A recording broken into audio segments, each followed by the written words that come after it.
আমরা শুক্রিয়া পেমেন্ট বাদে নেই। আসসালামু আলাইকুম। প্রিয় ভাই বোন আমার সবাই কেমন আছেন? প্রিয় সম্মানিত ভাই বোন আমার সবাই কেমন আছেন বলেন? প্রিয় ভাই বোন সবাই কেমন আছেন? আর হচ্ছে কে কোন প্রান্ত থেকে আমাদের ক্লাসগুলো দেখতেছেন একটু কমেন্টে জানাবেন। আপনাদের জন্য আজকে হচ্ছে একটা সুখবর নিয়ে এসেছি। প্রিয় ভাই বোন আপনারা কে কোথা থেকে আমাদের দেখতেছেন আপনাদের জন্য একটা সুখবর নিয়ে এসেছি। একটা বিশাল সুখবর, বিশাল সুখবর নিয়ে এসেছি। কে কোন প্রান্ত থেকে আমাদের ক্লাসগুলো দেখতেছেন একটু আমাদেরকে কমেন্টে জানাবেন। আপনাদের জন্য একটা সুখবর নিয়ে এসেছি। হ্যাঁ, আপনাদের জন্য একটা বিশাল সুখবর নিয়ে এসেছি প্রিয় ভাই বোন। একটা সুখবর নিয়ে এসেছি। কে কোথায় থেকে দেখতেছেন আমাদের কমেন্টে জানাবেন। কে কোথায় থেকে দেখতেছেন একটু আমাদেরকে কমেন্টে জানাবেন। সিমি লাইহা রোজ আপু, কে কোথায় থেকে দেখতেছেন আমাদের দেখাবেন জানাবেন। কে কোথায় থেকে আমাদের লাইভটি দেখতেছেন একটু আমাদেরকে কষ্ট করে ইসুফ ভাই, ইসুফ ভাই, আরে ইসুফ ভাই, আরে ভাই আপনি ইয়েতে শেয়ার দেন না কেন? Sorry sorry sorry sorry. হ্যাঁ, কে কোথায় থেকে দেখতেছেন সবগুলো গ্রুপে শেয়ার দেন। কে কোথায় থেকে দেখতেছেন আমাদের একটু কমেন্টে জানাবেন। হ্যাঁ, সব শেয়ার। কে কোথায় থেকে দেখতেছেন আমাদেরকে একটু কমেন্টে জানাবেন। আর আপনাদের জন্য একটা সুখবর নিয়ে এসেছি। সুখবরটা আপনারা এমন একটা সুখবর, এমন একটা সুখবর ভাই, এটা থাকবে না আপাতত, আপনার ওই শেয়ার গুলো করেন। হ্যাঁ, এমন একটা সুখবর নিয়ে এসেছি। দেখছেন শেয়ার না লাগানো কি অবস্থা?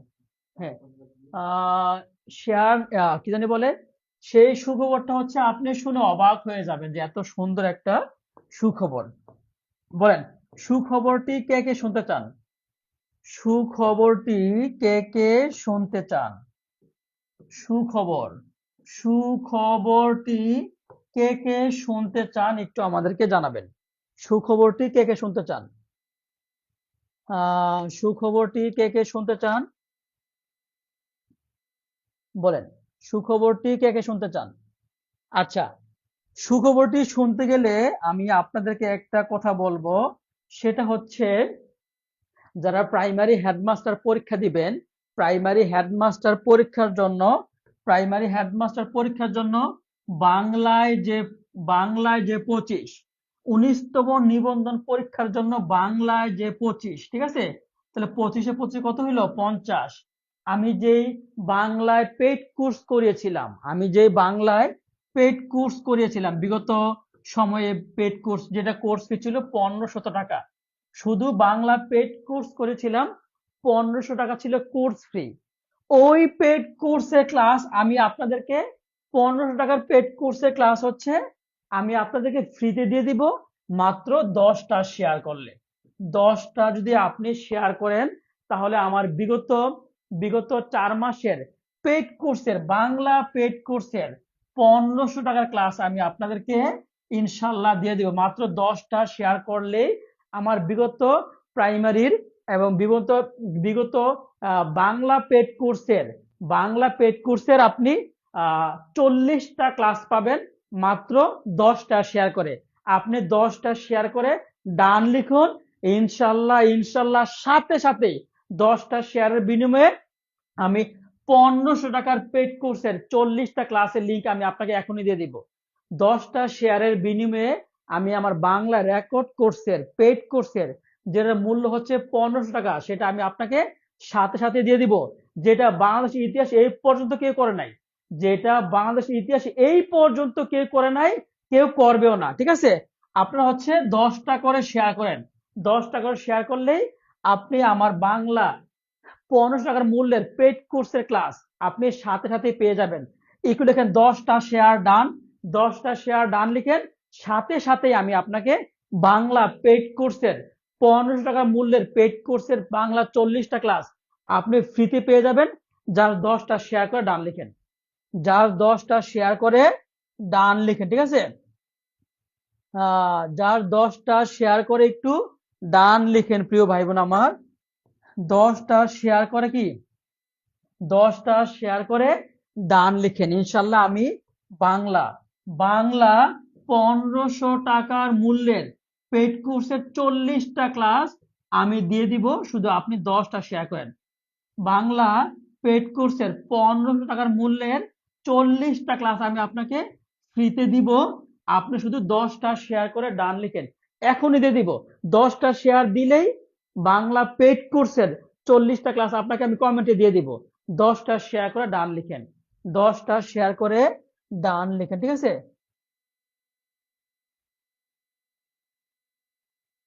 10টা শেয়ার করে ডান লিখেন।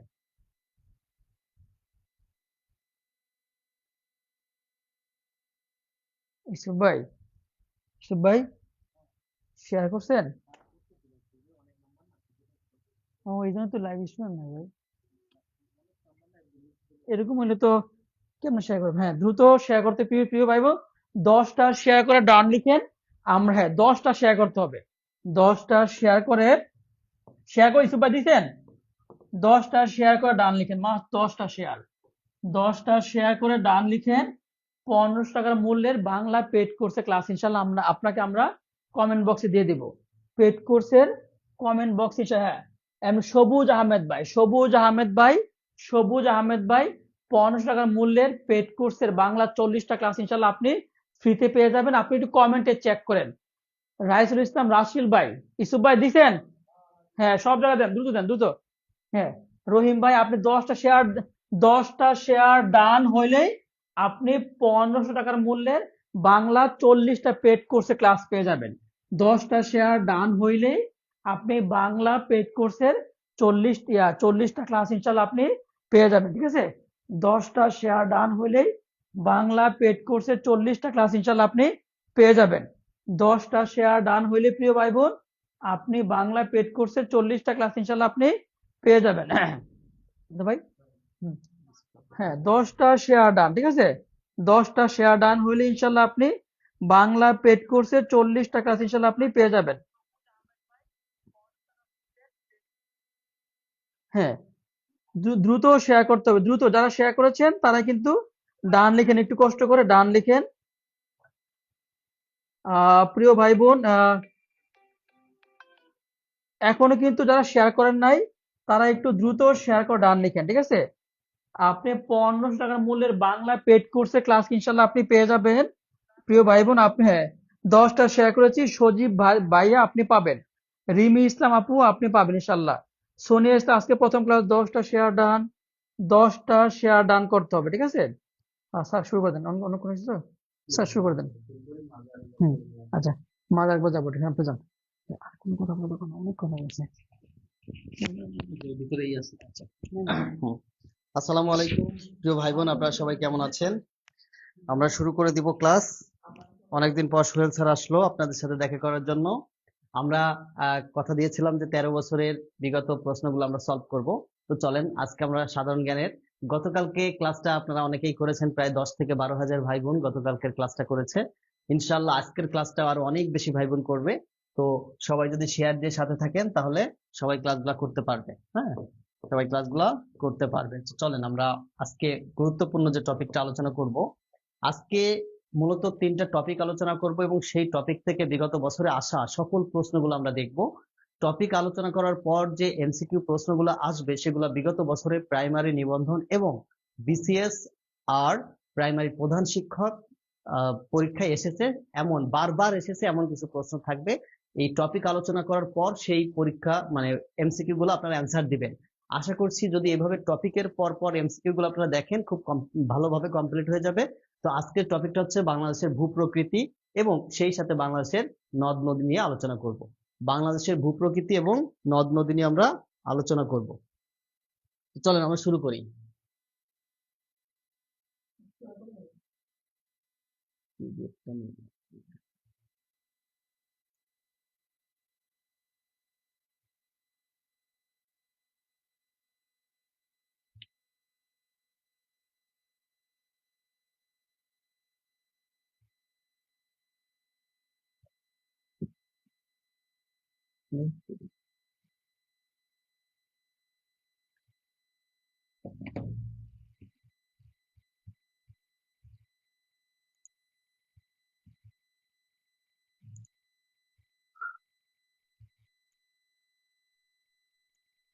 বুঝছো সাথে নাই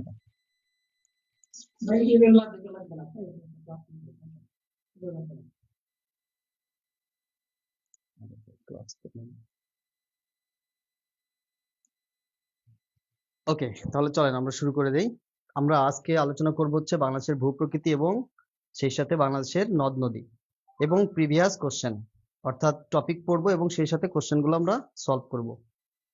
নেট কম পাচ্ছে নাকি? আচ্ছা, তো দেখেন বাংলাদেশের ভৌগোলিক অবস্থান নিয়ে আগে আমাদের আলোচনা করতে হবে। বাংলাদেশের ভৌগোলিক অবস্থানটা কেমন সেটা আগে আমাদেরকে জানতে হবে। বাংলাদেশ 20 ডিগ্রি 34 মানে 34 থেকে 26 ডিগ্রি 38 সেন্টিমিটার উত্তর অক্ষরেখা এবং 80 ডিগ্রি 1 সেন্টিমিটার থেকে 92 ডিগ্রি 41 সেন্টিমিটার পূর্ব দ্রাঘিমাংশ রেখার মধ্যে অবস্থিত। বাংলাদেশের ঠিক মধ্যভাগ দিয়ে কর্কট ক্রান্তি রেখা বা ট্রপিক অফ ক্যান্সার রেখাটি অতিক্রম করেছে। এখান থেকে শুধু 3টা পয়েন্ট মনে রাখবেন, সেটা হচ্ছে বাংলাদেশ 20 ডিগ্রি 34 সেন্টিমিটার থেকে 26 ডিগ্রি 38 সেন্টিমিটার উত্তর অক্ষরেখা অবস্থিত এবং 88 ডিগ্রি 1 সেন্টিমিটার থেকে 92 ডিগ্রি 41 পূর্ব দ্রাঘিমা রেখাংশে মধ্যে অবস্থিত। বাংলাদেশের ঠিক মধ্যভাগ দিয়ে একটা রেখা অতিক্রম করেছে, সেই রেখাটাকে বলা হয় কর্কট ক্রান্তি রেখা, ইংরেজিতে এটার নাম হচ্ছে ট্রপিক অফ ক্যান্সার। এই রেখাটা বাংলাদেশের মধ্যভাগ দিয়ে অতিক্রম করেছে। জাস্ট এতটুকু মনে রাখবেন এখান থেকে। আচ্ছা, পরের টপিকে চলে যাই আমরা। সীমানা ও আয়তন। বাংলাদেশের সীমানা এবং আয়তন থেকে সব পরীক্ষাতেই প্রশ্ন আসে। বাংলাদেশের টোটাল সীমান্ত দৈর্ঘ্য হচ্ছে 5138 কিলোমিটার। 5138 কিলোমিটার হচ্ছে বাংলাদেশের টোটাল সীমান্তবর্তী দৈর্ঘ্য। এখানে দুইটা দেশের সাথে বাংলাদেশের সীমান্তবর্তী দৈর্ঘ্য এটা ভাগ করা হয়েছে ভারত এবং মিয়ানমারের সাথে। দেখেন, ভারতের সাথে বাংলাদেশের 4156 কিলোমিটার এবং মিয়ানমারের সাথে হচ্ছে 271 কিলোমিটার সীমান্ত রয়েছে। তাহলে বাংলাদেশের মোট সীমান্ত কত? বাংলাদেশের মোট সীমান্ত হচ্ছে 5138 কিলোমিটার। বাংলাদেশের সীমান্ত কয়টা দেশের সাথে সম্পর্কযুক্ত? দুটি দেশের সাথে, একটা হচ্ছে বাংলাদেশ এবং একটা হচ্ছে ভারত, মিয়ানমার এবং ভারত। তো ভারতের সাথে বাংলাদেশের সীমান্ত হচ্ছে 4156 কিলোমিটার এবং মিয়ানমারের সাথে হচ্ছে 271 কিলোমিটার। ভারত এবং মিয়ানমারের সাথে টোটাল 32টি জেলার সীমান্তবর্তী সম্পর্ক রয়েছে। তো ভারতের সাথে হচ্ছে 30টি জেলার সীমান্ত সম্পর্ক রয়েছে এবং মিয়ানমারের সাথে রয়েছে হচ্ছে 3টি জেলা। তাহলে মোট 33টি হওয়ার কথা, কিন্তু 32টি কেন? কারণ হচ্ছে মিয়ানমারের সাথে যে 3টি জেলা সম্পর্ক রয়েছে তার মধ্যে একটা জেলা বান্দরবান জেলাটা দুটি দেশের সাথে রয়েছে, সেটা হচ্ছে ভারতের সাথেও আছে মিয়ানমারের সাথেও আছে, যার কারণে টোটাল বাংলাদেশের সীমান্তবর্তী জেলা হচ্ছে 32টি। কয়টি? 32টি। ভারতের সাথে কয়টি? 30টি। আর মিয়ানমারের সাথে কয়টি? 3টি। মোট মিলে হচ্ছে 33টি, কিন্তু 33টি হয় না, কারণ বান্দরবান জেলাটা দুইটি জেলার সাথেই সীমান্ত রয়েছে, একটা হচ্ছে ভারত আর একটা হচ্ছে মিয়ানমার। তাই টোটাল বাংলাদেশের সীমান্তবর্তী জেলা হচ্ছে 32টি। মনে রাখবেন যে ভারতের সাথে হচ্ছে 30টি, মিয়ানমারের সাথে হচ্ছে 3টি জেলা। তো আমরা একটু সামনের দিকে দেখি।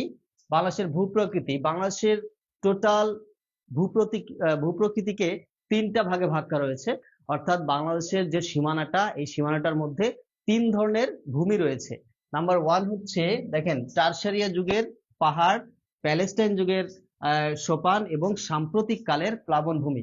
আমরা যদি এই ম্যাপটার দিকে একটু তাকাই, ম্যাপটার দিকে যদি আমরা একটু দেখি যে এই বান্দরবান, কক্সবাজার, চট্টগ্রাম এই 3টা জেলা, আর এপাশে হচ্ছে হবিগঞ্জের কিছু অংশ, তারপর হচ্ছে আপনার ময়মনসিংহ জেলার কিছু অংশ যে লাল কালি দিয়ে দাগানো আছে, এই অংশগুলা হচ্ছে মূলত পাহাড়ি অঞ্চল বা এটাকে বলা হয় টারশিয়ারি যুগের পাহাড়। এই পাহাড়গুলা অন্যান্য যে পাহাড়গুলো আছে সেইগুলোর থেকে অনেক বেশি উঁচু থাকে। আর যে হলুদ রঙের যে জায়গাগুলো আপনারা দেখতে পাচ্ছেন, কুড়িগ্রাম, তারপর হচ্ছে টাঙ্গাইলের কিছু অংশ, তারপর হচ্ছে রাজশাহীর কিছু অংশ, এরা হচ্ছে মূলত এই প্যালেস্টাইন কালের সোপান। এই প্যালেস্টাইন কালের সোপানগুলা কি? প্যালেস্টাইন কালের সোপানগুলা হচ্ছে ক্রমান্বয়ে মানে একটু নিচু টাইপের যে পাহাড়গুলো আছে, সেই পাহাড়গুলাই হচ্ছে মূলত প্যালেস্টাইন কালের সোপান। আর এখানকার মাটি সাধারণত লালচে এবং বাদামি রঙের হয়ে থাকে। রাজশাহী এবং টাঙ্গাইল, মধুপুরের গড়, এই অংশটা হচ্ছে কি, এই অংশটা হচ্ছে প্যালেস্টাইন কালের সোপান। আর এই লাল এবং হলুদ অংশ বাদে বাকি যে অংশগুলো রয়েছে বাংলাদেশের মধ্যে, এই পুরো অংশটাকে বলা হয় সাম্প্রতিক কালের সমভূমি। সাম্প্রতিক কালের প্লাবন সমভূমি ভূমি হচ্ছে এই লাল এবং হলুদ অংশ বাদে যে অংশগুলো রয়েছে, সেই অংশগুলো হচ্ছে সাম্প্রতিক কালের প্লাবন সমভূমি। প্রস্তুতি নিতে পারিনি। তাহলে আমরা এই তিনটা অংশ একটু মাথায় রাখবো। সেটা হচ্ছে বাংলাদেশের ভূপ্রকৃতির মধ্যে তিনটি প্রধান ভাগ রয়েছে। একটা হচ্ছে টারশিয়ারি যুগের পাহাড়। এই টারশিয়ারি যুগের পাহাড়গুলা কক্সবাজার, চট্টগ্রাম এবং হবিগঞ্জের কিছু অংশ নিয়ে গঠিত। আরেকটা হচ্ছে প্যালেস্টাইসিন কালের সোপান, যেটা হচ্ছে রাজশাহী আর হচ্ছে আপনার টাঙ্গাইলের কিছু অংশ। এই অংশগুলো সাধারণত লালচে ও বাদামি রঙের মাটি থাকে এবং মানে নিচু টাইপের যে পাহাড়গুলা সেইগুলার কথা বলা হচ্ছে। এবং সাম্প্রতিক কালের যে প্লাবন সমভূমি, সেটা হচ্ছে পুরা বাংলাদেশ, অর্থাৎ প্যালেস্টাইন যুগের পাহাড়, টারশিয়ারি যুগের পাহাড়, প্যালেস্টাইন কালের সোপান বাদে বাকি যে অংশ আছে সেই অংশটা হচ্ছে প্লাবন সমভূমি, অর্থাৎ এগুলো হচ্ছে সমতল। তো চলেন আমরা একটু সামনের দিকে যাই। আমরা মূলত হচ্ছে কোশ্চেন সলভ করব, তার আগে একটু বেসিক ধারণা দিলে আপনাদের এই কোশ্চেন গুলা পারতে সুবিধা হবে এবং আপনারা অ্যান্সার করতে পারবেন। আচ্ছা, এবার আমরা টারশিয়ারি যুগের পাহাড়গুলো নিয়ে যদি একটু আলোচনা করি, এই যে রাঙ্গামাটি, বান্দরবন, খাগড়াছড়ি, তারপর হচ্ছে সিলেট, মৌলভীবাজার, এগুলাই হচ্ছে বড় বড় পর্বত শৃঙ্গ। এগুলা এই অঞ্চলটার নাম হচ্ছে টারশিয়ারি যুগের পাহাড়। দেখেন, বাংলাদেশের সব থেকে উচ্চতম শৃঙ্গর নাম হচ্ছে তাজিংডং। বাংলাদেশের সর্বোচ্চ বা সব থেকে উচ্চতম যে পাহাড়, সেটার নাম কি? সেটার নাম হচ্ছে তাজিংডং। এর আরেকটা নাম হচ্ছে বিজয়। এই তাজিংডং এর আরেকটা নাম হচ্ছে বিজয়। এর উচ্চতা হচ্ছে 1280 মিটার। 1280 মিটার হচ্ছে সব থেকে সর্বোচ্চ যে পর্বত শৃঙ্গ বাংলাদেশের, তাজিংডং বিজয়, এটার উচ্চতা। তাহলে আমরা জানলাম যে টারশিয়ারি যুগের পাহাড়গুলা কিরকম। এবার প্যালেস্টাইন কালের সোপানগুলা কি দেখেন, বরেন্দ্র ভূমি, বিশেষ করে রাজশাহী বিভাগ, তারপর মধুপুর ও ভাওয়ালের গড়, যেটা টাঙ্গাইল ও গাজীপুরে অবস্থিত, এবং লালমাই পাহাড়, যেটা কুমিল্লাতে আছে, এটাকে বলা হয় হচ্ছে প্যালেস্টাইসিন কালের সোপান। একটা বিষয় আপনারা খেয়াল করেন যে রাজশাহী, টাঙ্গাইল এবং কুমিল্লা তিনটা কিন্তু তিন এলাকায়, তবুও কিন্তু মানে এদেরকে একই নামে কেন ডাকা হচ্ছে বা একই নাম কেন বলা হচ্ছে? কারণ এই অঞ্চলগুলার পাহাড়গুলা প্রায় একই লেভেলের এবং এই অঞ্চলের মাটির রঙও কিন্তু প্রায় একই রকম। এই প্যালেস্টাইসিন কালের যে যে জায়গাগুলো আছে, যেমন রাজশাহী বিভাগের মধ্যে রয়েছে, তারপর মধুপুর, ভাওয়ালের গড়, টাঙ্গাইল, গাজীপুর এবং সেই সাথে কুমিল্লার যে অঞ্চলটা, এই অঞ্চলের মাটির রং হচ্ছে লালচে বাদামি, যার কারণে এই তিনটা অংশকে বলা হচ্ছে যে প্যালেস্টাইন কালের সোপান। তারপর হচ্ছে সাম্প্রতিক কালের প্লাবন সমভূমি। এই বাকি দুইটা বাদে বাংলাদেশের যত সীমানা আছে বা বাংলাদেশের যত জমি আছে, সমস্ত জমিকে বলা হচ্ছে প্লাবন সমভূমি। প্রায় বাংলাদেশের 80% এলাকাই হচ্ছে প্লাবন সমভূমি, মনে রাখবেন। আর এই যে যে ইয়েটা টারশিয়ারি যুগের পাহাড়, এটা হচ্ছে বাংলাদেশের মোট সীমানার প্রায় মাত্র 12%। আর প্যালেস্টাইসিন কালের সোপান হচ্ছে 8%। আর বাকি সবই হচ্ছে, বাকি 80% হচ্ছে প্লাবন সমভূমি। তাহলে এখান থেকে প্রশ্ন আসে, আপনারা শুধু মনে রাখবেন যে টারশিয়ারি যুগের পাহাড়, এই টারশিয়ারি যুগের পাহাড়ের মধ্যে সব থেকে উচ্চতম শৃঙ্গ হচ্ছে তাজিংডং, যার নাম আরেকটা নাম হচ্ছে বিজয়, এবং সেই সাথে এই তাজিংডং বা বিজয়ের উচ্চতা হচ্ছে 1280 মিটার। এবং মনে রাখবেন যে টারশিয়ারি যুগের যে পাহাড় বাংলাদেশের টোটাল সীমানার মাত্র 12% জায়গা দখল করে আছে, এবং সেই সাথে প্যালেস্টাইসিন কালের সোপানগুলা মাত্র 8% জমি দখল করে আছে। বাকি 80% হচ্ছে সাম্প্রতিক কালের সমভূমি। আশা করছি আপনারা এই স্লাইডটা বুঝতে পেরেছেন। আমরা একটু দ্রুত পড়াচ্ছি, তার কারণ হচ্ছে আমাদের সামনে অনেকগুলো প্রশ্ন আছে যেগুলো আমরা সলভ করব। প্রিয় ভাই বোন, আপনারা একটু কমেন্ট করে জানাবেন যে এগুলো আপনারা বুঝতে পারতেছেন কিনা একটু জানাবেন। ওকে, এবার আসেন বাংলাদেশের পরিচিতি বা রাষ্ট্রীয় পরিচয়। বাংলাদেশের রাষ্ট্রীয় পরিচয়টা কিভাবে আমরা বাংলাদেশের জাতীয় বিষয়গুলো কিভাবে আমরা মনে রাখতে পারি সেগুলো একটু দেখে নেব।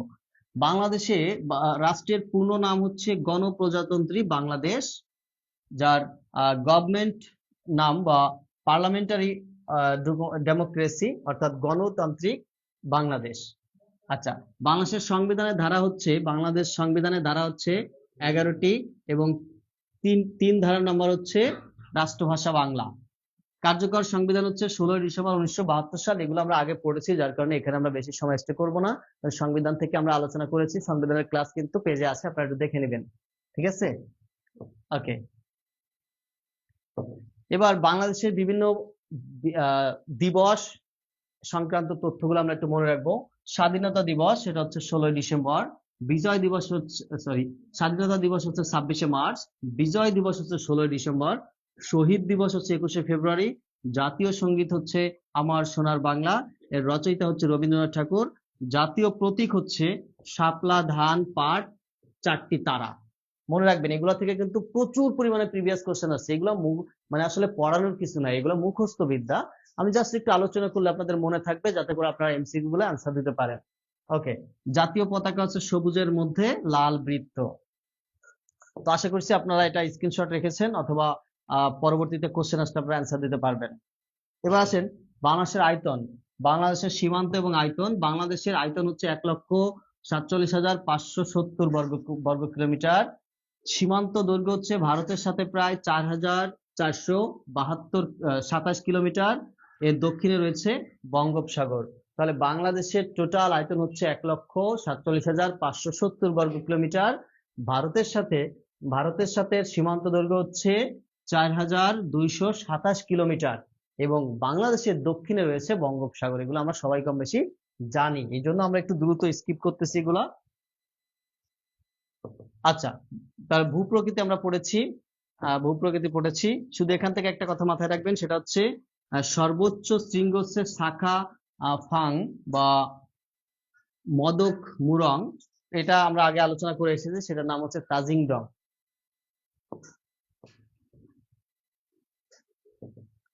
আচ্ছা, বাংলাদেশের নদ নদী সংক্রান্ত কিছু তথ্য আমরা জানবো, এরপরে এগুলা থেকে প্রশ্ন আসবে, সেগুলো আপনি অ্যান্সার করবেন।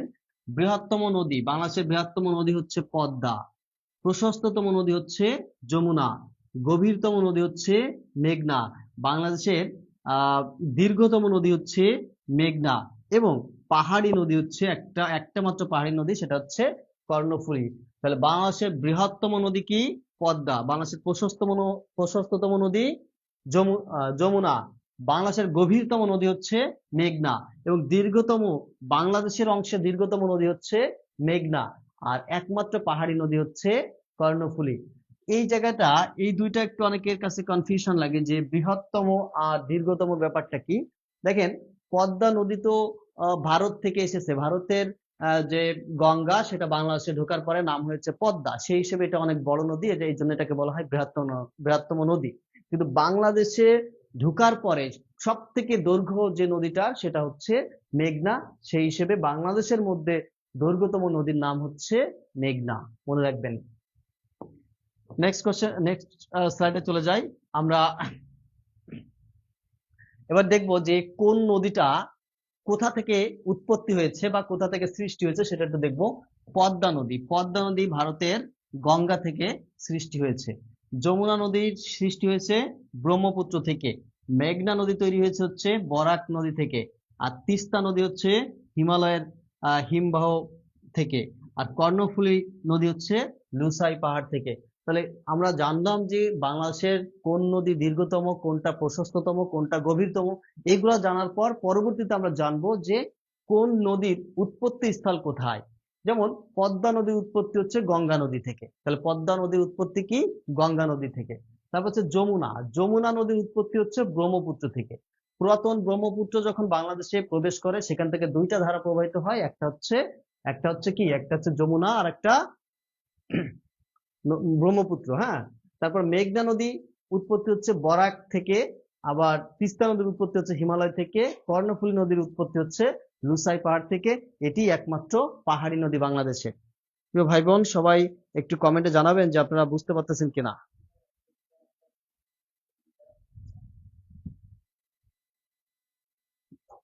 আজকের ক্লাসগুলো আসলে কি বলবো, হ্যাঁ, যারা শেয়ার করেছেন আপনাদেরকে অসংখ্য ধন্যবাদ। আর আমার সাথে একটু কমেন্ট করে সাথে থাকেন, কারণ হচ্ছে একটু পরে আপনাদের জন্য কোশ্চেন আসবে, প্রিভিয়াস কোশ্চেন, যেগুলো দেখলে আপনারা বুঝবেন যে এই টপিকগুলো থেকে কিভাবে প্রশ্নগুলা আসছে। আমি এখানে বেশি সময় দিচ্ছি না, একটু দ্রুত আমরা আগাচ্ছি। ওকে, বাংলাদেশের নদ নদীর বিস্তারিত আমরা একটু জানবো। পদ্মা নদী সম্পর্কে আমরা একটু জানবো। দেখেন, তিব্বতের মানস সরোবর থেকে উৎপন্ন হয়ে ভারতের গঙ্গা নামে প্রবাহিত হয়ে বাংলাদেশে প্রবেশ করেছে রাজশাহী চাঁপাই নবাবগঞ্জ জেলা দিয়ে। তাহলে এখানে একটা কথা মাথায় রাখবেন, সেটা হচ্ছে পদ্মা নদী। পদ্মা নদী ভারতের মনস সরোবর থেকে উৎপন্ন হয়ে ভারতের মধ্য দিয়ে যখন আসে তখন সেটার নাম ছিল হচ্ছে গঙ্গা। এই গঙ্গা নদী বাংলাদেশের মধ্যে রাজশাহী জেলার চাঁপাই নবাবগঞ্জ, রাজশাহী বিভাগের চাঁপাই নবাবগঞ্জ জেলা দিয়ে বাংলাদেশে প্রবেশ করেছে। বাংলাদেশে যখন প্রবেশ করেছে নদীটা, তখন তার নাম হয়েছে পদ্মা। দেখেন, এটি গোয়ালন্দে যমুনার সাথে এবং চাঁদপুরে মেঘনার সাথে মিলিত হয়েছে। তাহলে এই পদ্মা নদীটা যখন চাঁপাই নবাবগঞ্জ দিয়ে বাংলাদেশে প্রবেশ করলো, তখন দুইটা জায়গায় গিয়ে, এক হচ্ছে গোয়ালন্দ, এই গোয়ালন্দ গিয়ে যমুনা নদীর সাথে মিলে গেছে, এবং সেই সাথে চাঁদপুরে গিয়ে মেঘনার সাথে মিলিত হয়েছে।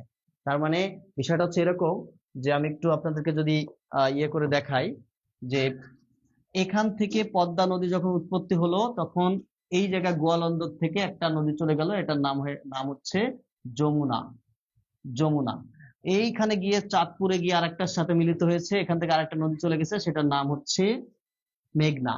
তাহলে এই যে পদ্মা নদীটা এখান দিয়ে বাংলাদেশে প্রবেশ করেছে, এই পাশে যখন ছিল সেটার নাম ছিল হচ্ছে গঙ্গা, এখানে যখন ছিল তখন তার নাম হচ্ছে গঙ্গা, এটা ভারতের মধ্যে। এই যে চাঁপাই নবাবগঞ্জ জেলা, এই চাঁপাই নবাবগঞ্জ জেলা থেকে যখন এই নদীটা প্রবেশ করলো, তখন এটার নাম হয়ে গেল হচ্ছে পদ্মা। এটার নাম কি? পদ্মা। এই পদ্মা নদী গোয়ালন্দ নামক স্থানে, এই জায়গাটার নাম হচ্ছে গোয়ালন্দ, এটা রাজবাড়ী। এই জায়গাটার নাম হচ্ছে ভাইয়া গোয়ালন্দ। গোয়ালন্দ, এই গোয়ালন্দ যখন মিলিত হলো, এখান দিয়ে একটা নদী, সেটার নাম হচ্ছে যমুনা নদী। এরপরও কিন্তু পদ্মা প্রবহমান আছে, এখানে গিয়ে আরেকটা জায়গায় মিলিত হলো, সেই জায়গাটার নাম হচ্ছে চাঁদপুর। এই চাঁদপুরে এসে যে আরেকটা নদীর সাথে মিলিত হলো, সেটার নাম হচ্ছে মেঘনা, এবং পরবর্তীতে গিয়ে সে বঙ্গোপসাগরে পতিত হলো। ঠিক আছে, এটা হচ্ছে পদ্মা নদীর বিস্তারিত। আপনারা একটু মাথায় রাখবেন পদ্মা নদী সম্পর্কে, যে তিব্বতের মানস সরোবর থেকে উৎপন্ন হয়ে ভারতের গঙ্গা নামে প্রবাহিত হয়েছে। অর্থাৎ পদ্মা নদীটা তিব্বতের মানস সরোবর থেকে যখন উৎপত্তি হয়, তখন তার নাম হচ্ছে গঙ্গা। ওটা যখন বাংলাদেশে প্রবেশ করে, তখন তার নাম হয়ে যায় পদ্মা। গোয়ালন্দ নামক স্থানে এসে সে আরেকটা নদীর সাথে মিলিত হয়, সেটার নাম হচ্ছে যমুনা, এবং পরবর্তীতে চাঁদপুরে গিয়ে আরেকটা নদীর সাথে মিলিত হয়, সেটার নাম হচ্ছে মেঘনা। মনে রাখবেন। তারপর আমরা দেখব মেঘনা নদী সংক্রান্ত। মেঘনা নদী কোথা থেকে আসলো? দেখেন, সুরমা ও কুশিয়ারা নদীর মিলিত প্রবাহ আজমিরিগঞ্জে মিলিত হয়ে কালনী এবং পরে ভৈরবের বাজারের মেঘনা নাম ধারণ করেছে। অর্থাৎ সুরমা এবং কুশিয়ারা এই দুইটা নদী একসাথে মিলিত হয়ে প্রবাহিত হয়েছে। যখন মিলিত হয়ে সামনের দিকে প্রবাহিত হয়েছে, ভৈরব বাজারের কাছে গিয়ে সেখান থেকে নাম ধারণ করেছে মেঘনা। এটি বাংলাদেশের গভীরতম প্রশস্ততম নদী। মেঘনা নদী বাংলাদেশের সব থেকে গভীরতম এবং সব থেকে প্রশস্ততম নদী, মনে রাখবেন। তারপর হচ্ছে যমুনা। যমুনা নদী হচ্ছে ব্রহ্মপুত্র নদ কুড়িগ্রাম দিয়ে বাংলাদেশে প্রবেশ করে দেওয়ানগঞ্জের কাছে যমুনা নাম ধারণ করেছে। অর্থাৎ ব্রহ্মপুত্র নদ, এটা নদী না, ব্রহ্মপুত্র হচ্ছে নদ। ব্রহ্মপুত্র নদ যখন কুড়িগ্রাম দিয়ে বাংলাদেশে প্রবেশ করেছে, বাংলাদেশে প্রবেশ করে দেওয়ানগঞ্জ থেকে এটা যমুনা নাম ধারণ করে বাংলাদেশের মধ্য দিয়েই প্রবাহিত হচ্ছে। 1988 সালে প্রলয়ঙ্কারী বন্যার পর ব্রহ্মপুত্রের প্রধান ধারাটি যমুনা নামে পরিচিতি লাভ করে। তাহলে যমুনা নদীটা কোথা থেকে উৎপত্তি হলো? ব্রহ্মপুত্র নদ কুড়িগ্রাম দিয়ে বাংলাদেশে যখন প্রবেশ করে, তখন দেওয়ানগঞ্জ থেকে যমুনা নাম ধারণ করেছে। তাহলে মনে রাখবেন যে দেওয়ানগঞ্জ থেকে ব্রহ্মপুত্র নদের নাম হচ্ছে যমুনা।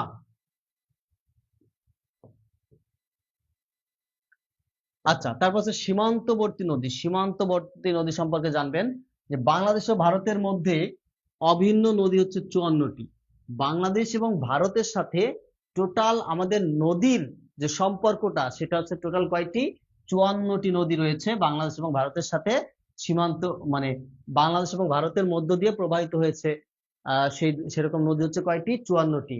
এবং একমাত্র নদী নাফ, যেটা বাংলাদেশ ও মিয়ানমারকে বিভক্ত করেছে, যার দৈর্ঘ্য হচ্ছে 56 কিলোমিটার।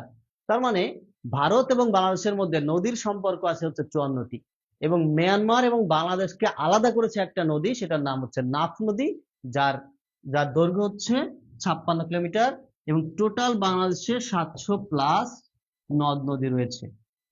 নদ নদী রয়েছে। তাহলে বাংলাদেশের নদীর সংখ্যা কত? 700+। বাংলাদেশের টোটাল নদীর সংখ্যা কত? 700+। মনে রাখবেন। ভারতের সাথে কয়টা নদীর সম্পর্ক আছে? 54টি। মিয়ানমার এবং বাংলাদেশে একটা নদী পার্থক্য করেছে, সেই নদীটার নাম কি? সেই নদীটার নাম হচ্ছে নাফ। নাফ নদী কতটুকু দৈর্ঘ্য? নাফ নদীর দৈর্ঘ্য হচ্ছে 56 কিলোমিটার। আমি আপনাদের আচ্ছা, আমরা চলে এসেছি মূল পর্বে। আমি আসলে একটু সংক্ষিপ্ত আলোচনা করলাম যাতে করে এই অংশের অ্যান্সার গুলো আপনারা সহজে দিতে পারেন। কুইজ পর্ব চলে এসেছে, প্রিয় ভাই বোনেরা, সবাই অ্যান্সার দেন, সবাই অ্যান্সার দেন, সবাই অ্যান্সার দেন প্লিজ। এই অংশটা হচ্ছে সব থেকে গুরুত্বপূর্ণ। বাংলাদেশের ভৌগোলিক অবস্থান কোনটি? 36তম বিসিএস এসেছে, দেখেন। বাংলাদেশের ভৌগোলিক অবস্থান কোনটি? অ্যান্সার ক হবে, খ হবে, গ নাকি ঘ? দেখি কে অ্যান্সার দিতে পারেন। এই প্রশ্ন যদি আপনার আসে তাহলে আপনি কিভাবে অ্যান্সার দিবেন? সবাই একটু অ্যান্সার দেন এই প্রশ্নটার, সবাই একটু এই প্রশ্নটার অ্যান্সার দিবেন। অ্যান্সার ক হবে, খ হবে, গ নাকি ঘ হবে? সবাই একটু অ্যান্সার দিবেন। 88 ডিগ্রি 1 সেন্টিমিটার থেকে 92 ডিগ্রি 41 পূর্ব দ্রাঘিমাংশ, 20 ডিগ্রি 34 থেকে 26 ডিগ্রি 38 দক্ষিণ অক্ষরেখা। হ্যাঁ, অ্যান্সার দেন সবাই। দেখি সবার আগে কি অ্যান্সার দিতে পারে। কোশ্চেন নাম্বার 1, কোশ্চেন নাম্বার 1, সবাই অ্যান্সার দিবেন।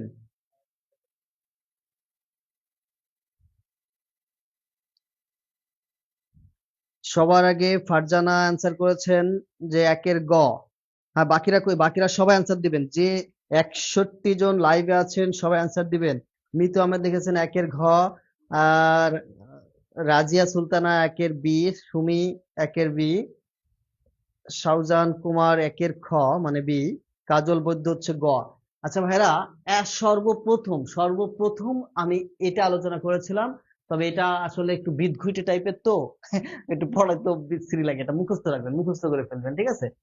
তাহলে আমরা যদি এটার অ্যান্সার দেখি, দেখেন 88 ডিগ্রি 1 সেন্টিমিটার থেকে 92 ডিগ্রি 41 সেন্টিমিটার পূর্ব দ্রাঘিমাংশে বাংলাদেশের অবস্থান। তাহলে অ্যান্সার কত হবে? অ্যান্সার হবে হচ্ছে খ। কোশ্চেন নাম্বার 2, কর্কট ক্রান্তি রেখা। কর্কট ক্রান্তি রেখা বাংলাদেশের কোন দিক দিয়ে গিয়েছে? বিসিএস পরীক্ষা 39। উত্তর দিক দিয়ে, দক্ষিণ দিক দিয়ে, ঠিক মাঝখান দিয়ে, নাকি পূর্ব দিক দিয়ে? এই প্রশ্নের আনসারটা কিন্তু সবার পারা উচিত, কারণ এই লাইনটা আমি বারবার বলেছিলাম। এইটা পারা উচিত সবাই। কোশ্চেন নাম্বার লিখবেন, সেই সাথে অ্যান্সার করবেন। এটা কিন্তু সবার পারা উচিত যে কর্কট ক্রান্তি রেখা। হ্যাঁ, এই কর্কট ক্রান্তি রেখার আরেকটা নাম হচ্ছে tropic of cancer. Tropic of cancer সেটা বাংলাদেশের কোন দিক দিয়ে মানে গিয়েছে?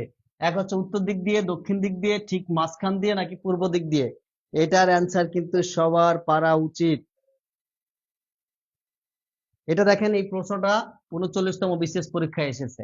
এই প্রশ্নটা 39তম বিসিএস পরীক্ষায় এসেছে। সবাই একটু অ্যান্সার দেন তো। কোশ্চেন নাম্বার 2, সবার আগে অ্যান্সার দিয়েছেন রাজিয়া সুলতানা 2 এর সি। বাকিরা কই? বাকিরা অ্যান্সার দেন না কেন? মুস্তাফিজুর রহমান চৌধুরী অ্যান্সার করেছেন 2 এর গ, ফারজানা 2 এর গ, সাফায়েত রিক্তা 2 এর গ, এমডি ইমন মেহেদি সোহাগ হচ্ছে 2 এর খ, মাহফুজা আক্তার লিমা 2 এর গ, কাজল বৈদ্য 2 এর গ, সুমি ইসলাম সি, সি, মাওলানা মাহাদি হাসান ভাই অ্যান্সার করেছেন। তাহলে আমরা সবাই জানি যে কর্কট ক্রান্তি রেখা অথবা ট্রপিক অফ ক্যান্সার সেটা বাংলাদেশের ঠিক মাঝখান দিয়ে অতিক্রম করেছে। তারপর আমরা নেক্সট কোশ্চেনে চলে যাই। Swatch of no ground, swatch of no ground এটা কোথায় অবস্থিত? দেখেন 24তম বিসিএস পরীক্ষা এসেছে, 24তম বিসিএস এসেছে। সোয়াস অফ নো গ্রাউন্ড কোথায় অবস্থিত? মেঘনা নদীর মোহনায়, সুন্দরবনের কাছে, বঙ্গোপসাগরে, নাকি Saint Martin? Swatch of no ground একটা জায়গা যার গভীরতা বিজ্ঞানীরা খুঁজে পায়নি, সমুদ্র বিজ্ঞানীরা সেই জায়গাটার গভীরতা খুঁজে পায়নি যে এটা এতটাই গভীর, সেই জায়গাটার নাম দেওয়া হয়েছে সোয়াস অফ নো গ্রাউন্ড। এটা কোথায় অবস্থিত দেখি কি আনসার দিতে পারেন। কোশ্চেন নাম্বার 3, সবাই আনসার দিবেন, সবাই একটু আনসার দিবেন। সৌজন কুমার অ্যান্সার দিয়েছেন 3-এর গ, তাহমিনা সত্তার অ্যান্সার দিয়েছেন খ, মার্জিয়া মেঘনা অ্যান্সার দিয়েছেন গ, সুবর্ণারানী বিশ্বাস অ্যান্সার দিয়েছেন গ। আচ্ছা ভাইয়া, swatch of no ground, swatch of no ground হচ্ছে বঙ্গোপসাগরে অবস্থিত। বঙ্গোপসাগরের বাংলাদেশের একটু দূরে গিয়ে ভারতের কাছাকাছি একটা জায়গা আছে, যে জায়গাটায় বিজ্ঞানীরা, সমুদ্র বিজ্ঞানীরা তার গভীরতা মাপতে পারেনি, এই জন্য সেই জায়গাটার নাম দিয়েছিল swatch of no ground. Question number 3, আয়তনে দেখেন, আয়তনে বাংলাদেশের বৃহত্তম জেলা কোনটি? প্রাইমারি শিক্ষক নিয়োগ পরীক্ষা 2019-এ আসছে। আয়তনে বাংলাদেশের সব থেকে বৃহত্তম জেলা কোনটি? চট্টগ্রাম, রাঙ্গামাটি, খাগড়াছড়ি, বাগেরহাট। চট্টগ্রাম, রাঙ্গামাটি, খাগড়াছড়ি, বাগেরহাট। বলেন আয়তনে বাংলাদেশের সর্ববৃহৎ জেলা কোনটি? দেখি এটা কি আনসার দিতে পারেন।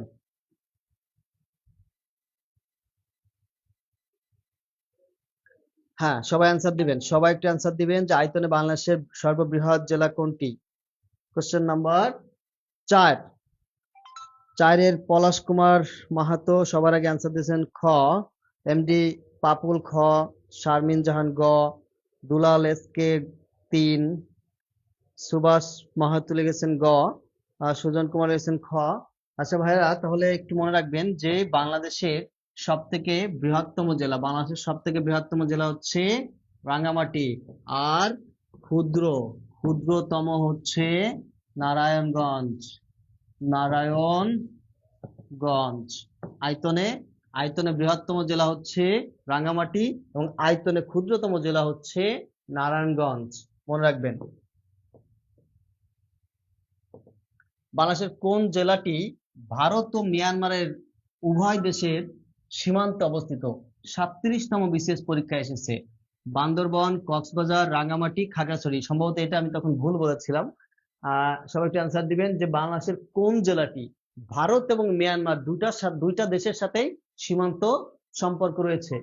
বান্দরবন, কক্সবাজার, রাঙ্গামাটি, নাকি খাগড়াছড়ি? সবাই একটু অ্যান্সার দিবেন। কোশ্চেন নাম্বার 5, সবাই একটু অ্যান্সার দিতে হবে। সবাই একটু কোশ্চেন নাম্বার 5 এর অ্যান্সার দিন।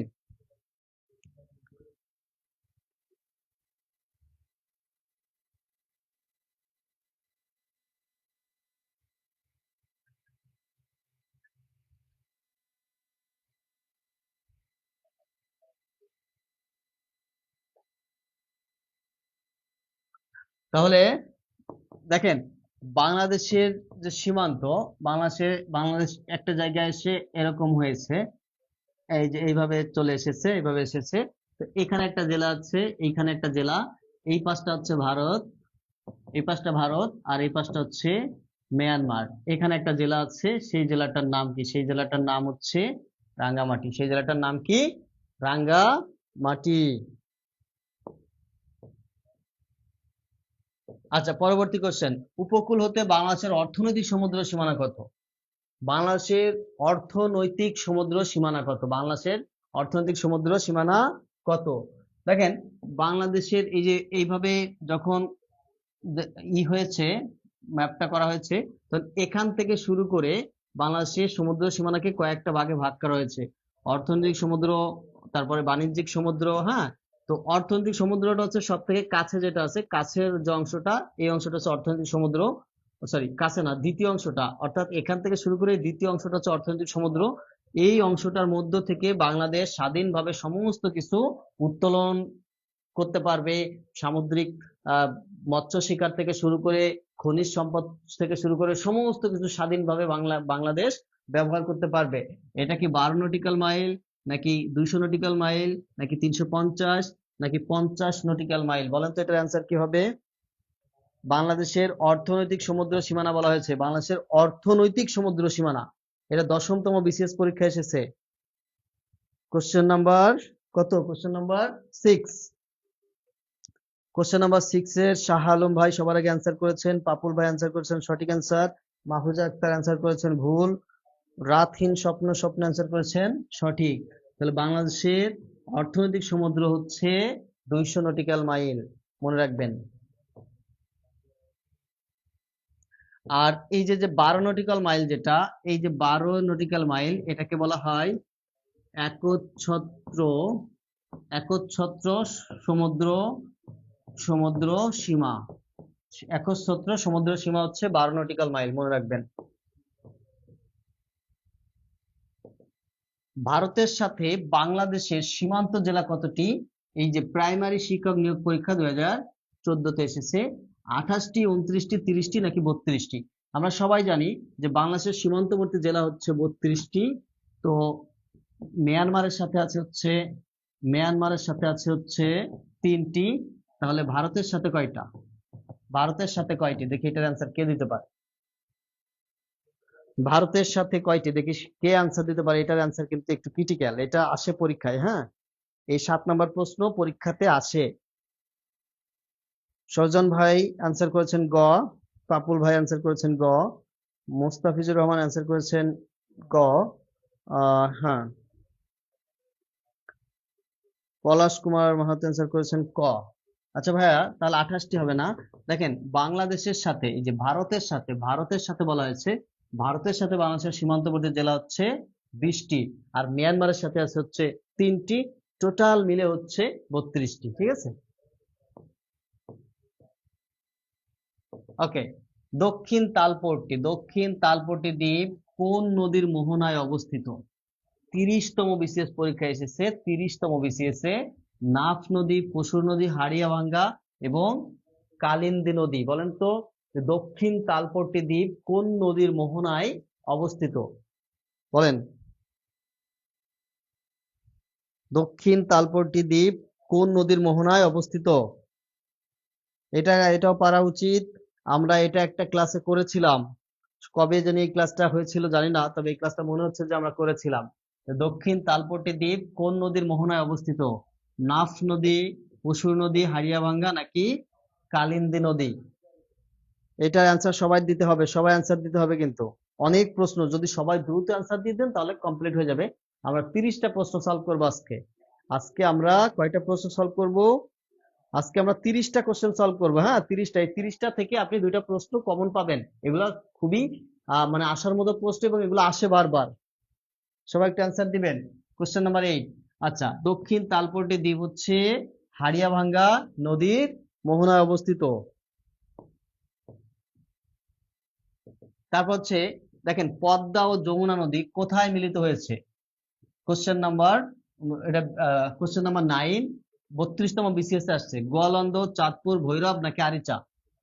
এই প্রশ্নের অ্যান্সারটা সবার পারা উচিত। আমরা একটু আগে এটা পড়েছি যে পদ্মা ও যমুনা নদী কোথায় মিলিত হয়েছে। আমরা জানি যে পদ্মা নদী দুইটা জায়গায় মিলিত হয়েছে।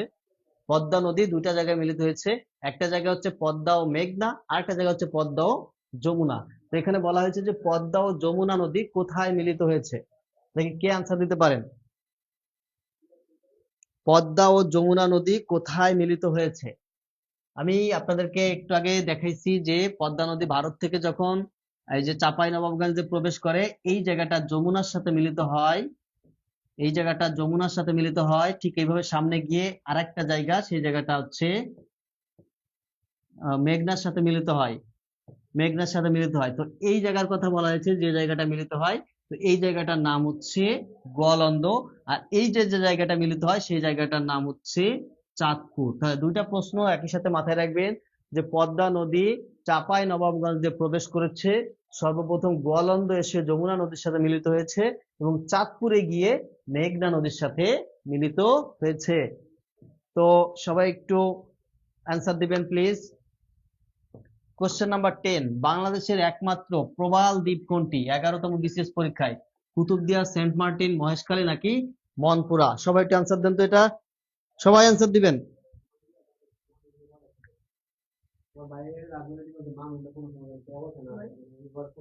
অ্যান্সার দিতেছে সবাই, সবাই অ্যান্সার দেন, সবাই একটু অ্যান্সার দিবেন। হ্যাঁ,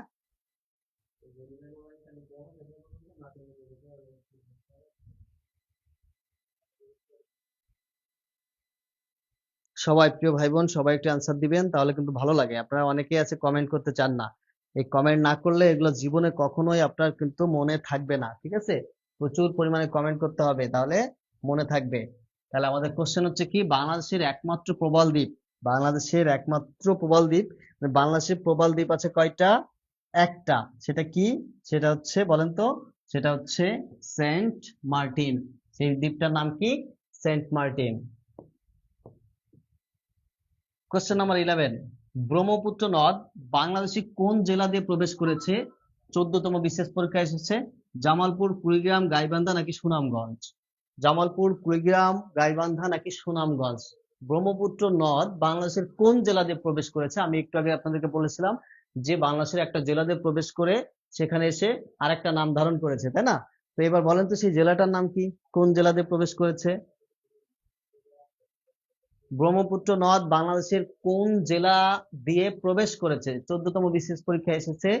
এইগুলা কিন্তু জানতে হবে ভাইয়া, এগুলো পরীক্ষাতে আসবে। আসার মতো কতগুলা প্রশ্ন আপনাদেরকে পড়াচ্ছি, এগুলা মনে রাখতে পারলেই কমপ্লিট হয়ে যাবে। বিগত বছরগুলাতে যে সমস্ত প্রিভিয়াস কোশ্চেন আছে সেগুলো আমরা যদি কমপ্লিট করতে পারি, সেখান থেকে প্রায় 70% আপনারা কমন পাবেন। ঠিক আছে, তো সবাই একটু জানাবেন যে এটা কোনটা হবে অ্যান্সার। তো সবাই একটু অ্যান্সার করবেন। কোশ্চেন নাম্বার 10-এর, এই যে ভুল ভাল অ্যান্সার দিলে তো হবে না ভাইয়া। কোশ্চেন নাম্বার শাবনাজ পারভিন, আপনি ভুল অ্যান্সার দিয়েছেন ভাইয়া। হ্যাঁ, কোশ্চেন নাম্বার 10-এর হবে হচ্ছে কুড়িগ্রাম, কুড়িগ্রাম দিয়ে প্রবেশ করেছেন। তাহলে বাংলাদেশে ব্রহ্মপুত্র নদটি বাংলাদেশের কুড়িগ্রাম জেলা দিয়ে প্রবেশ করেছে। বাংলাদেশের গভীরতম নদী কোনটি? প্রাইমারি নিয়োগ পরীক্ষা 2012-তে আসছে। পদ্মা, যমুনা, মেঘনা নাকি কর্ণফুলী? বাংলাদেশের গভীরতম বলা হয়েছে, নট বৃহত্তম, বাংলাদেশের গভীরতম এবং প্রশস্ততম নদী একটাই। বাংলাদেশের গভীরতম এবং প্রশস্ততম নদী একটা, সেটা কি বলেন তো? 70% আপনারা কমন পাবেন। ঠিক আছে, সবাই একটু জানাবেন যে এটা কোনটা হবে অ্যান্সার। সবাই অ্যান্সার করবেন।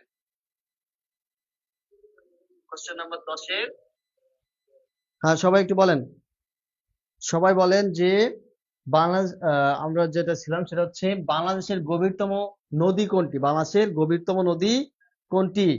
বাংলাদেশের গভীরতম নদী পদ্মা, মেঘনা, যমুনা নাকি কর্ণফুলী? বাংলাদেশের গভীরতম নদী হচ্ছে, বলেন কোনটি? বাংলাদেশের গভীরতম ও প্রশস্ততম নদী হচ্ছে মেঘনা। মেঘনা একই সাথে হচ্ছে গভীরতম এবং একই সাথে সে হচ্ছে প্রশস্ততম। বাংলাদেশের গভীরতম প্রশস্ততম নদী হচ্ছে মেঘনা। আরো একটা আছে, মেঘনা হচ্ছে বাংলাদেশের ভিতরে প্রবেশ করা সব থেকে দীর্ঘতম নদী হচ্ছে মেঘনা। যদিও আমরা সবাই জানি যে পদ্মা নদী সব থেকে বড়, কিন্তু পদ্মা নদী বাংলাদেশে প্রবেশ করার পর যখন যমুনা ধারণ করেছে, আবার মেঘনার সাথে মিলিত হয়েছে, তখন কিন্তু এটা ছোট হয়ে গেছে। কিন্তু মেঘনা নদী অনেক দূর পর্যন্ত মেঘনা নাম ধারণ করে প্রবাহিত হয়েছে। আচ্ছা, শীতকালে বাংলাদেশের তাপমাত্রা কমার কারণ কি? শিক্ষক নিবন্ধন পরীক্ষা 2014, হিমালয় পাহাড়ের উচ্চতা, ভারত, উত্তরীয় হিমেল বায়ু, সমুদ্র থেকে দূরত্ব নাকি সূর্যের দক্ষিণায়ন? এই প্রশ্নটা পড়ানো হয়নি, আপনারা তো এটার অ্যান্সারটা দেওয়ার চেষ্টা করেন। দেখি এই অ্যান্সারটা কে কে পারেন, আন্দাজে দিলে হবে। ঠিক আছে,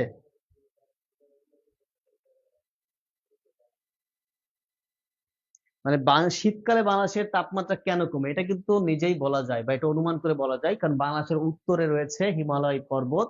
এই হিমালয় পর্বত হচ্ছে বরফ ঢাকা, ওখান থেকে যখন বাতাসটা প্রবাহিত হয় তখন ওই হিমেল বাতাস বা ঠান্ডা বাতাস বাংলাদেশের ভিতর দিয়ে প্রবাহিত হয়, তখন বাংলাদেশ কি হয়, বাংলাদেশ স্বাভাবিকভাবে শীতল হয়ে যায়, তাই না? আর মনে রাখবেন যে শীতকালে বাংলাদেশের বায়ু প্রবাহিত হয় হচ্ছে উত্তর দিক থেকে, আর দক্ষিণকালে বাংলাদেশের বায়ু প্রবাহিত হয়, সরি, গ্রীষ্মকালে বাংলাদেশের বায়ু প্রবাহিত হয় হচ্ছে দক্ষিণ দিক থেকে। এই জন্য এটাকে বলা হয় কি, এটাকে কি বলা হয় বলেন তো? মৌসুমী জলবায়ু। বাংলাদেশের জলবায়ুর নাম কি? বাংলাদেশের জলবায়ুর নাম হচ্ছে মৌসুমী জলবায়ু। আর মৌসুমী জলবায়ু কেন বলা হয়? কারণ গ্রীষ্মকালে দক্ষিণ দিক থেকে বায়ু প্রবাহিত হয়, শীতকালে উত্তর দিক থেকে বায়ু প্রবাহিত হয়, এই জন্য এটার নাম হচ্ছে মৌসুমী জলবায়ু। মনে রাখবেন।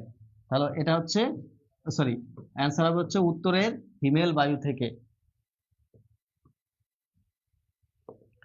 বাংলাদেশের প্রশস্ততম নদী কোনটি? 37তম বিসিএসে আসছে যমুনা, মেঘনা, পদ্মা এবং ব্রহ্মপুত্র। এটা এইমাত্র কিন্তু আমি লিখে দিয়েছিলাম যে গভীরতম এবং প্রশস্ততম নদী হচ্ছে মেঘনা। মনে রাখবেন। কোশ্চেন নাম্বার 15,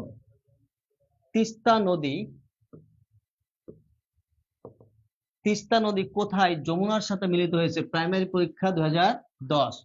চিলমারি, বাহাদুরবাদ, দেওয়ানগঞ্জ নাকি সিরাজগঞ্জ? এটা কিন্তু পারা উচিত যে তিস্তা নদী কোথায় যমুনার সাথে মিলিত হয়েছে। এটা আমি একটু আগে কিন্তু পড়াইছি আপনাদেরকে। দেখেন, এটা প্রাইমারি নিয়োগ পরীক্ষা 2010-এ আসছে। চিলমারি, বাহাদুরবাদ নাকি দেওয়ানগঞ্জ নাকি সিরাজগঞ্জ? এটার অ্যান্সার করেন তো সবাই। ও, তিস্তা নদীরটা আমরা পড়িনি, আমরা পড়েছিলাম হচ্ছে কোনটা? ব্রহ্মপুত্রটা পড়েছিলাম আমরা। আচ্ছা, তিস্তা নদী বাংলাদেশের চিলমারি এসে যমুনার সাথে মিলিত হয়েছে। আচ্ছা, মিয়ানমারের সাথে বাংলাদেশের কয়টি জেলার সীমান্তবর্তী সম্পর্ক আছে? 1টি, 2টি, 3টি নাকি 4টি? এটার অ্যান্সার দেন তো সবাই। এটা একটু বিভ্রান্তিকর প্রশ্ন যে মিয়ানমারের সাথে বাংলাদেশের সীমান্তবর্তী জেলার সম্পর্ক কয়টি জেলার সাথে? মিয়ানমারের সাথে বাংলাদেশের সীমান্তবর্তী জেলার সম্পর্ক কয়টি জেলার সাথে?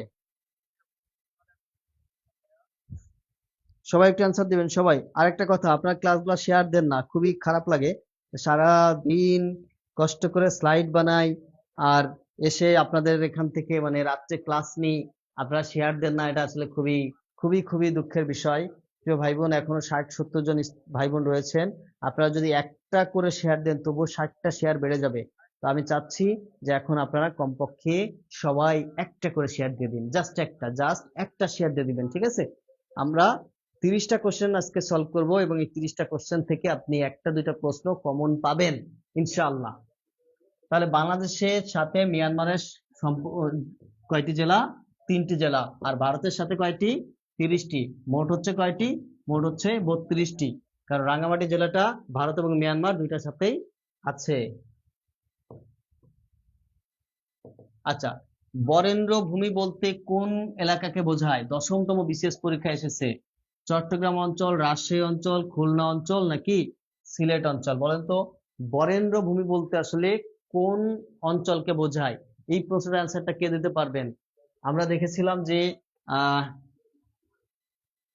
রাজশাহী অঞ্চলে কিছু জায়গা, টাঙ্গাইল ও মধুপুরের গড় এবং কুমিল্লার লালমাই পাহাড়, এই তিনটা জায়গা, এই যে তিনটা জায়গা, এই তিনটা জায়গার নাম ছিল হচ্ছে প্যালেস্টাইন কালের সোপান, তাই না?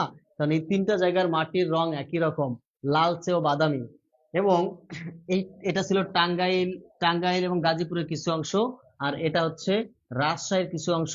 এই অঞ্চলগুলোকে বলা হয় হচ্ছে বরেন্দ্র ভূমি। তাহলে এটা কি হবে অ্যান্সার? এটা হবে কি বলেন তো?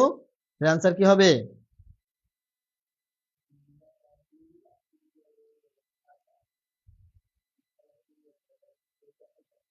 এর অ্যান্সার হবে হচ্ছে কি? এটার অ্যান্সার হবে হচ্ছে রাজশাহী অঞ্চল।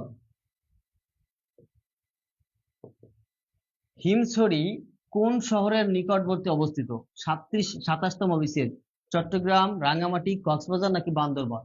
হিমছড়ি কোন শহরের নিকটে অবস্থিত? চট্টগ্রাম, রাঙ্গামাটি, কক্সবাজার নাকি বান্দরবান? হিমছড়ি কোথায় অবস্থিত বলেন? হিমছড়ি কোন শহরের নিকটে অবস্থিত? চট্টগ্রাম, রাঙ্গামাটি, কক্সবাজার নাকি বান্দরবান? হ্যাঁ, অনেকেই সঠিক অ্যান্সার দিচ্ছেন, আবার অনেকে দিচ্ছেন ভুল অ্যান্সার। তাহলে কোশ্চেন নাম্বার 18 অ্যান্সার দিতে হবে সবাই। হ্যাঁ, সিনথিয়া ইসলাম সুরভি, সুলতানা স্বপ্ন, জান্নাতুল ফেরদাউস, হ্যাঁ, তাহমিনা সত্তার, সবাই অ্যান্সার করেছেন, কিন্তু অনেকেই এর মধ্যে ভুল অ্যান্সার করেছেন। তাহলে অ্যান্সার কি হবে? হিমছড়ি কোথায় অবস্থিত? হিমছড়ি হচ্ছে কক্সবাজার শহরের কাছে অবস্থিত। নিঝুম দ্বীপ কোন জেলা অবস্থিত? প্রাইমারি পরীক্ষা 2013। ভোলা, নোয়াখালী, পটুয়াখালী নাকি বরিশাল? নিঝুম দ্বীপ, নিঝুম দ্বীপ কোন জেলায় অবস্থিত? নিঝুম দ্বীপ কোন জেলায় অবস্থিত? ভোলা, নোয়াখালী, পটুয়াখালী নাকি বরিশাল? ভোলা, নোয়াখালী, পটুয়াখালী নাকি বরিশাল? বলেন, নিঝুম দ্বীপ কোন জেলায় অবস্থিত? আমি বলে দিচ্ছি, আপনারা অনেকেই অলসতা করতেছেন। নিঝুম দ্বীপ হচ্ছে, নিঝুম দ্বীপ কোথায়? নিঝুম দ্বীপ নোয়াখালী অবস্থিত।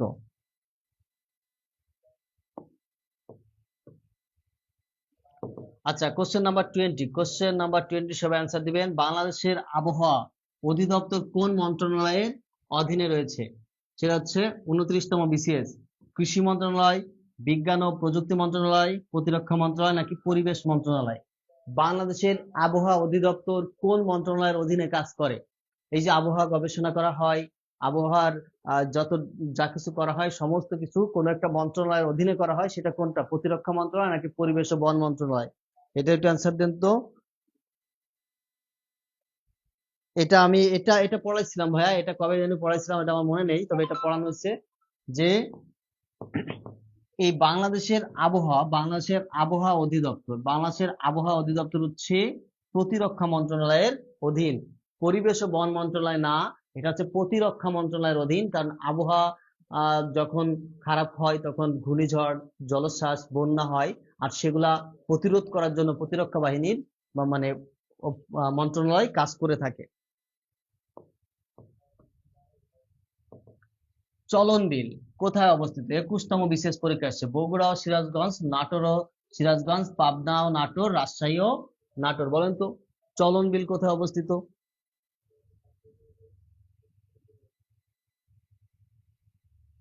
চলন বিল কোথায় অবস্থিত? Question number 21, question number 21, question number 21 সবাই অ্যান্সার দিবেন। চলন বিল কোথায় অবস্থিত?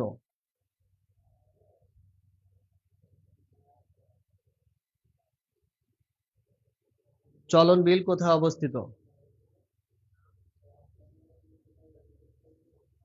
হ্যাঁ প্রিয় ভাই বোন, দেখেন আপনারা যখন শেয়ার দিচ্ছেন অনেক ভাই বোন চলে আসছে। হ্যাঁ, আর মাত্র 10টা এমসিকিউ আছে, আমরা এই 10টা সলভ করব, এবং আজকে 30টা এমসিকিউর মধ্যে কার কয়টা হলো সর্বশেষ আমরা রিপোর্টটা দেখব। হ্যাঁ, দেখি সব থেকে কার বেশি আনসার সঠিক হয় সেটা একটু আমরা দেখব।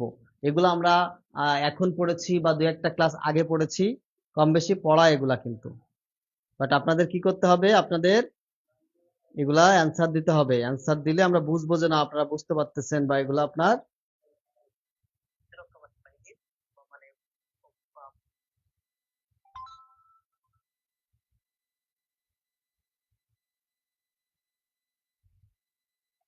ওকে, তাহলে আমরা দেখব চলন বিল। চলন বিল কোথায় অবস্থিত? চলন বিল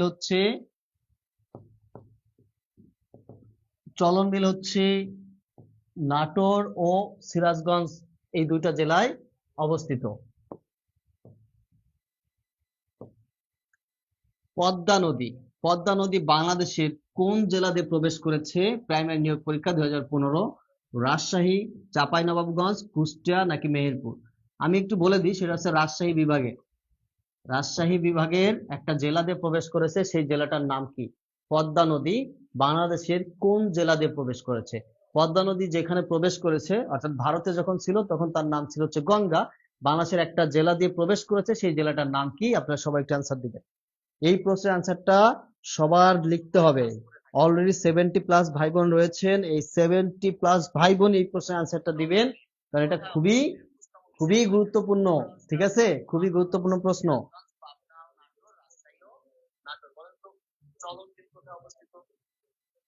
হ্যাঁ, সবাই সবাই একটু অ্যান্সার দিবেন সবাই। সুবর্ণা রানী বিশ্বাস, সুলতানার স্বপ্ন, সিনথিয়া ইসলাম সুরভি। বারবার শুধু এই ভাই বোন গুলাই অ্যান্সার দিচ্ছে, আর বাকিরা সাইলেন্ট কেন ভাই? বাকিরা আপনাদের সাইলেন্ট কেন? একটু হাতটা বাইর করেন, কাঁথা কম্বলের ভিতর থেকে, পকেট থেকে হাতটা বাইর করেন, হাতের কাজ বাদ দিয়ে একটু ফোনের কাজ করেন।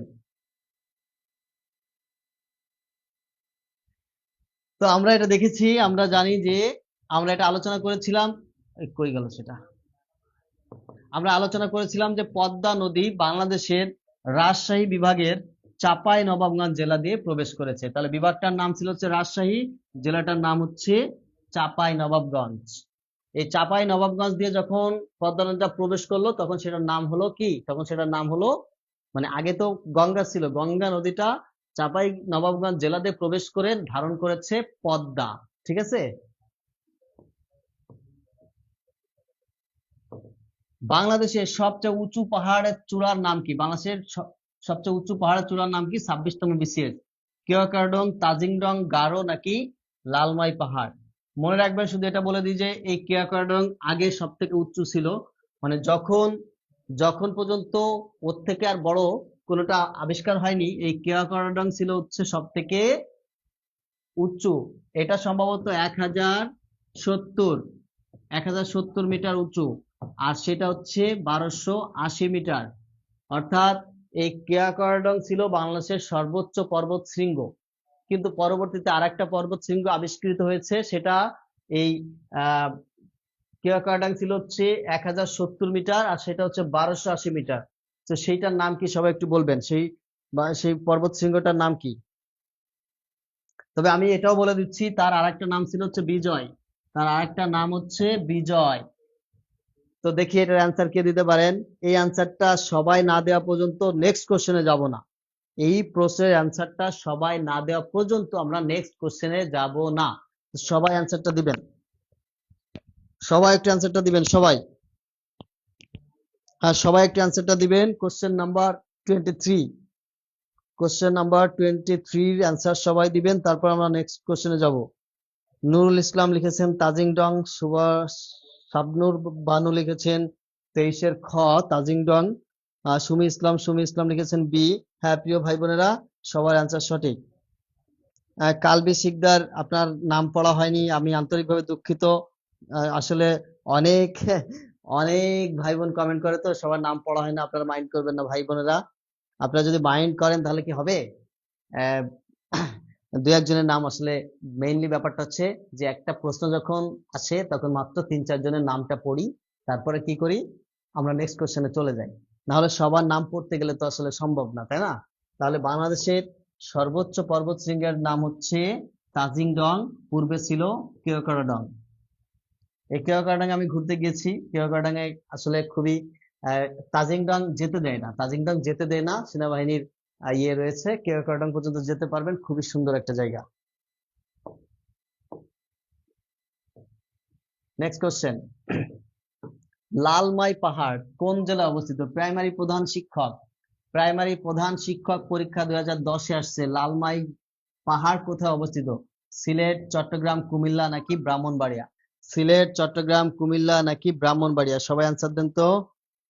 হ্যাঁ, গারো পাহাড় পর্বত হচ্ছে তাজিংডং। আন্নাহিল, বহুদিন পরে আসছেন আপনি মনে হয়। রুমানা ইসলামও আপনাকে অনেকদিন পরে দেখতেছি, আপনারা কমেন্ট করেন না কি আল্লাহ জানে। তোফাজ্জল 23-এর খ অ্যান্সার করেছেন, ধন্যবাদ। সুলতানার স্বপ্ন 24-এর গ।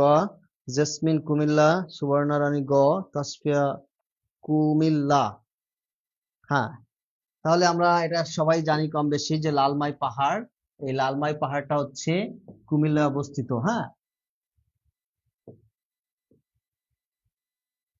Question number 25, question number 25, Bangladesh ও মিয়ানমারকে বিভক্তকারী নদীটির নাম কি? দেখেন 36তম বিশেষ পরীক্ষায় আসছে, নাফ নদী, মাতামুহুরী, কর্ণফুলী নাকি সাঙ্গু নদী? বাংলাদেশ এবং মিয়ানমার এই দুইটা দেশকে পৃথক করেছে একটা নদী, সেই নদীটা 56 কিলোমিটার দৈর্ঘ্য, 56 কিলোমিটার দৈর্ঘ্য। সেই নদীটার নাম কি? নদীটা 56 কিলোমিটার দৈর্ঘ্য, বাংলাদেশ এবং মিয়ানমারকে আলাদা করেছে একটা নদী যেটা 56 কিলোমিটার দৈর্ঘ্য। এই নদীটার নাম কি? সবাই একটু অ্যান্সার দিবেন, সবাই অ্যান্সার দিবেন।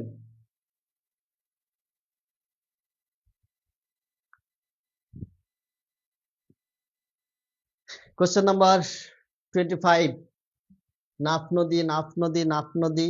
হ্যাঁ, সবাই তো সঠিক অ্যান্সার দিচ্ছেন, আপনাদেরকে অসংখ্য ধন্যবাদ।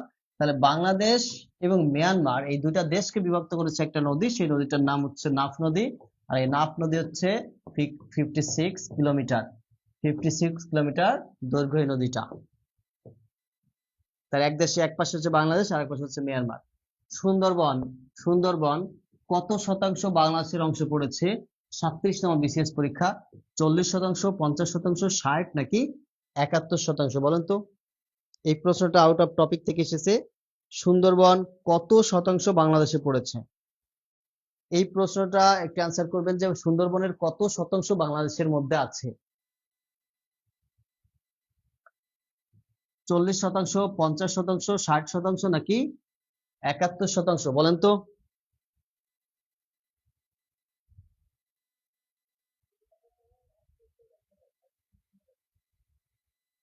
হ্যাঁ, সবাই একটু কোশ্চেন অ্যান্সার করেন। 26 নম্বর প্রশ্ন অ্যান্সার। সিনথিয়া ইসলাম অ্যান্সার করেছেন সবার আগে। সুলতানা স্বপ্ন অ্যান্সার করেছেন। তারপর তোফাজ্জেল অ্যান্সার করেছেন। অর্ণব সরকার আদি অ্যান্সার করেছেন। তাহলে মনে রাখবেন যে সুন্দরবন বাংলাদেশের মধ্যে 60% 60% অংশ পড়েছে। মানে বাংলাদেশের সুন্দরবন কত শতাংশ বাংলাদেশে পড়েছে, মানে সুন্দরবন যে বনটা, এই ম্যানগ্রোভ বনের 60%ই হচ্ছে বাংলাদেশের মধ্যে পড়েছে, বাকিটা ভারতের মধ্যে পড়েছে। কোশ্চেন নাম্বার 27, আমরা প্রায় শেষ পর্যায়ে চলে এসেছি। বাংলাদেশের শীতলতম মাস কোনটি? 15তম বিসিএস পরীক্ষা আসছে। ডিসেম্বর মাস, জানুয়ারি মাস, ফেব্রুয়ারি মাস নাকি নভেম্বর মাস? বাংলাদেশের শীতলতম মাস, মানে এই মাসটা পুরাটাই শীত থাকে, এমন মাস কোনটি? হ্যাঁ, এই যে দেখেন, ক্লাস শেষ পর্যায়ে এসে আপনারা শেয়ার দিতেছেন, অনেক ভাই বোন যুক্ত হচ্ছে। হ্যাঁ, সবাই সবাই একটু অ্যান্সার দিবেন। সবাই একটু অ্যান্সার দিবেন। বাংলাদেশের শীতলতম মাস কোনটি? ডিসেম্বর মাস, জানুয়ারি মাস, হ্যাঁ, নাকি ফেব্রুয়ারি মাস, নাকি? দেখেন, বাংলাদেশের শীতলতম মাস হচ্ছে চলতি মাস। বাংলাদেশের শীতলতম মাস হচ্ছে চলতি মাস, মানে জানুয়ারি মাস। এই প্রশ্নটা কিন্তু 100% আসার সম্ভাবনা আছে, 100%। এটা সব পরীক্ষাতে আসে, ঠিক আছে, সব পরীক্ষাতে আসে। বাংলাদেশের নদী গবেষণা ইনস্টিটিউট কোথায় অবস্থিত? বাংলাদেশে একটা মাত্র নদী গবেষণা ইনস্টিটিউট আছে, সেটা কোথায় অবস্থিত? সেটা কি ঢাকাতে অবস্থিত, কুমিল্লা অবস্থিত, ফরিদপুর নাকি চাঁদপুর? ঢাকা, কুমিল্লা, চাঁদপুর নাকি ফরিদপুর? বলেন তো, যে বাংলাদেশের নদী গবেষণা ইনস্টিটিউট কোথায় অবস্থিত?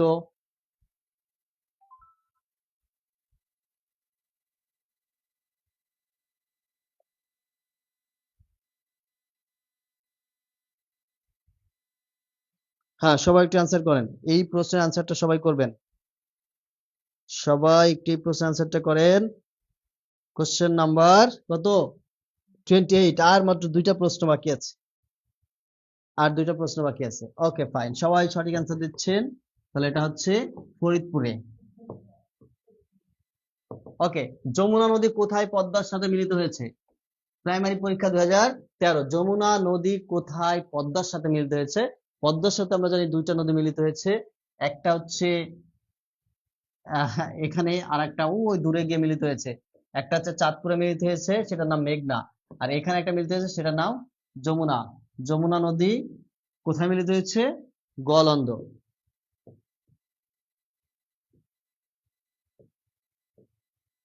আচ্ছা, আর একটা প্রশ্ন বাকি আছে, আর একটা প্রশ্ন, সেটা হচ্ছে বাংলাদেশের একমাত্র কৃত্রিম হ্রদ কোনটি?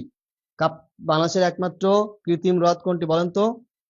বাংলাদেশের একমাত্র কৃত্রিম হ্রদ হচ্ছে কাপ্তাই হ্রদ। প্রিয় ভাই বোনেরা, যারা সর্বশেষ পর্যন্ত ছিলেন তাদেরকে অসংখ্য ধন্যবাদ। এবং সবাই বলবেন যে কার কয়টি অ্যান্সার হলো, কার কয়টি সঠিক অ্যান্সার হয়েছে, সবাইকে এখন লিখে তারপর যাবেন। আজকে 30 নম্বরের আমরা কোশ্চেন সলভ করেছি। 30টার মধ্যে কে কয়টা সঠিক অ্যান্সার দিতে পেরেছেন সবাই একটু বলবেন।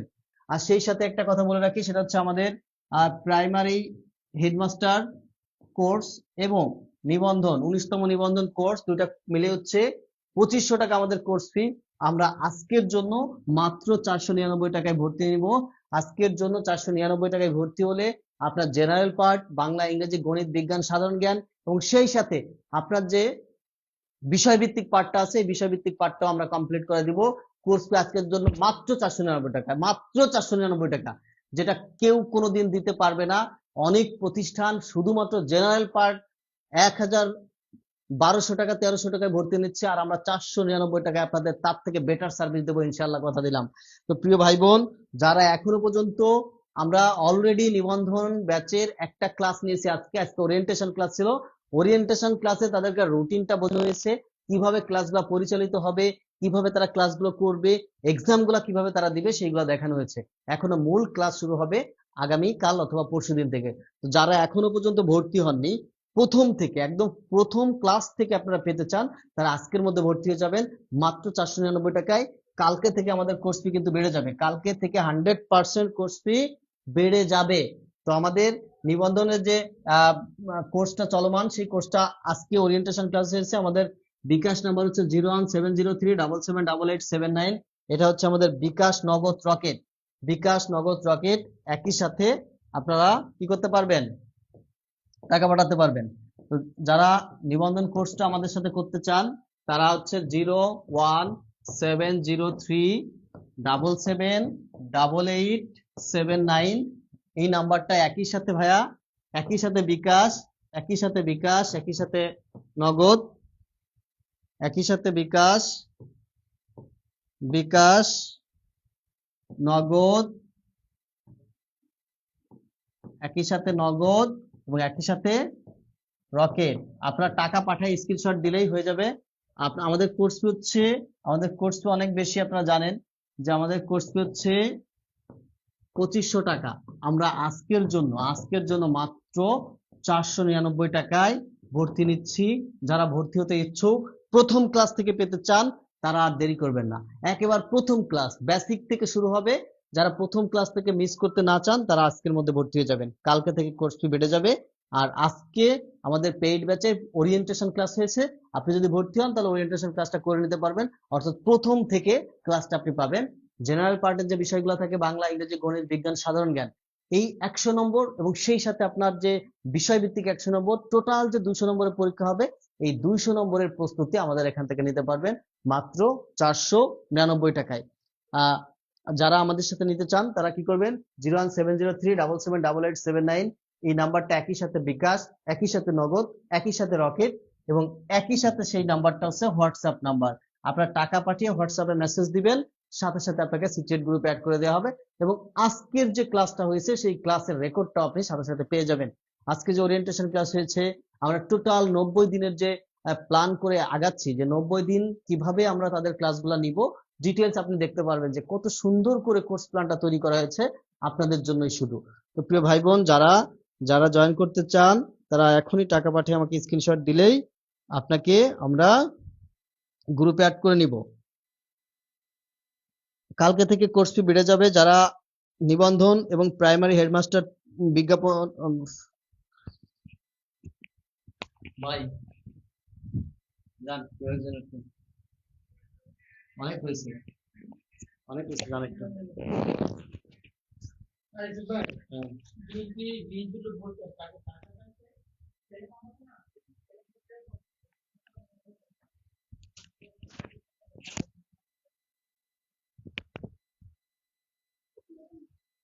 আসসালামু আলাইকুম প্রিয় ভাই বোনেরা, কেমন আছেন আপনারা? তো দেখেন, দেখতে দেখতে হচ্ছে আমাদের নিবন্ধনের ক্লাস প্রায় শুরু হয়ে গেছে। আগামীকাল থেকে শুরু হবে আমাদের নিবন্ধনের হচ্ছে প্রথম ক্লাস। তো আপনারা জানেন যে আমাদের যে অফার ছিল সেটা ছিল প্রায় 2500 টাকা, তাই না? সেই 2500 টাকার কোর্স আজকের জন্য, কেবলমাত্র আজকের জন্য 499 টাকা দিয়ে গেছে আমাদের স্যাররা অফার গুলো।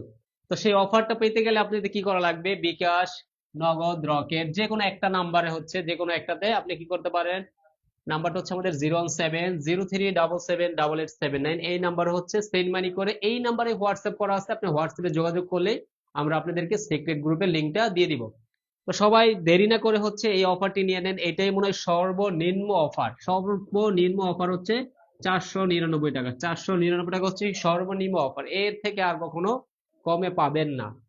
ইনশাল্লাহ সামনে হয়তো বা এর থেকে বাড়বে, এর থেকে আর কোনো ভাবেই কমবে না, 100% গ্যারান্টি দিয়ে বলতে পারতেছি। যারা এই সুযোগ মিস করবেন তারা এই সুযোগ পাবেন না, এটাই হচ্ছে একেবারেই শেষ সুযোগ।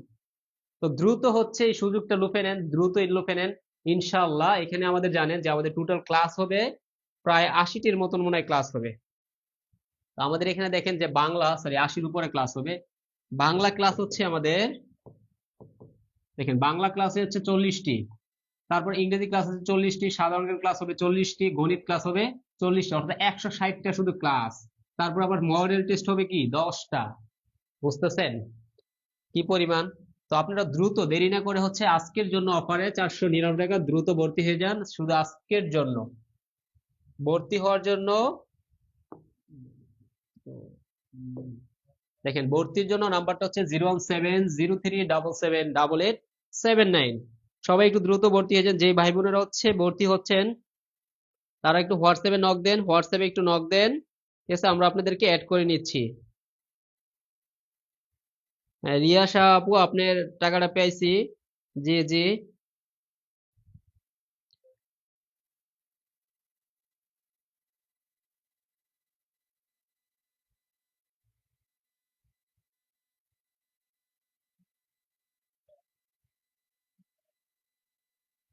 সবাই একটু দ্রুত ভর্তি হয়ে যান আজকের জন্য। 499 টাকা আজকের জন্য, কেবলমাত্র আজকের জন্য 499 টাকা।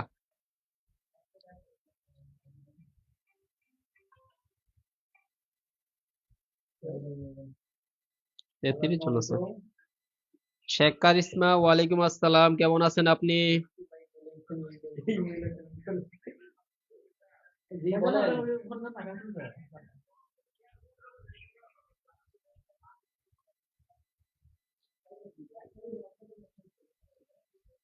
প্রিয় ভাই বোনেরা, যারা যারা টাকা পাঠাচ্ছেন তারা হোয়াটসঅ্যাপ, এই নাম্বারে হোয়াটসঅ্যাপ করা আছে। অনেক ভাই বোনেরা টাকা পাঠাচ্ছেন, আমাদের অ্যাকাউন্টে টাকা আসতেছে। দয়া করে যারা যারা টাকা পাঠিয়ে দিচ্ছে তারা এই নাম্বারে হোয়াটসঅ্যাপ করা আছে। প্রিয় ভাই বোনেরা, এই নাম্বারে একটু যোগাযোগ করেন, এই নাম্বারে মেসেজ দিয়ে রাখেন, স্ক্রিনশটটা পাঠিয়ে দেন, আপনাদেরকে লিংক দিচ্ছে, সেই লিংকে জয়েন করে নেন একটু দ্রুত। সবাই একটু দ্রুত, প্রিয় ভাই বোনেরা, একটু দ্রুত, একটু দ্রুত। আজকের যে অফার মূল্যটা আছে, আমরা এই অফার মূল্যটা আর মাত্র 5 মিনিট রাখবো, আর 5 মিনিট, ঠিক আছে? 5 মিনিটের ভিতরে যদি আপনি ভর্তি হন তাহলে আপনার জন্য কোর্স ফি হবে 499 টাকা। 5 মিনিট পরে যদি আপনি ভর্তি হন তখন আপনার কোর্স ফি হয়ে যাবে 2000 টাকা। 2000 টাকা, 2500 টাকা না, 2000 টাকা হয়ে যাবে। আপনার কোর্স ফি হয়ে যাবে 2000 টাকা। 5 মিনিটের মধ্যে যারা ভর্তি হবেন তাদের কোর্স ফি হবে মাত্র 499 টাকা। 5 মিনিট পরে যারা ভর্তি হবেন তাদের কোর্স ফি হয়ে যাবে 2000 টাকা। 2000 টাকা।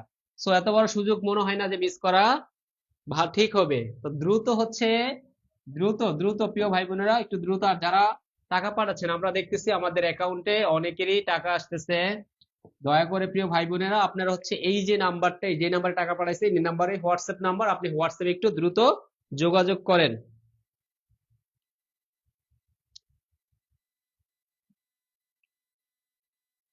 জি, লাস্টে 70 থেকে আমরা টাকা পাইছি, লাস্টে 49 থেকে টাকা পাইছি, লাস্টে 20 থেকেও আমরা টাকা পাইছি। আপনারা একটু দ্রুত হচ্ছে এই নাম্বারে হোয়াটসঅ্যাপ করেন, এবং লাস্ট নাম্বার হচ্ছে 79, এই নাম্বার থেকে আমরা টাকা পাইছি।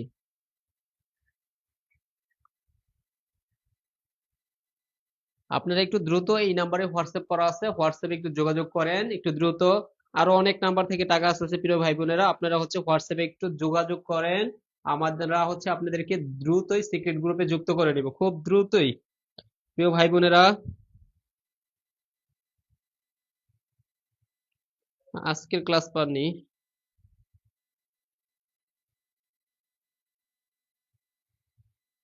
তো এখনই আমাদের লাইভ কেটে গেলে কিন্তু আর ভর্তি হতে পারবেন না, লাইভ চলাকালীনই ভর্তি হতে হবে ভাই।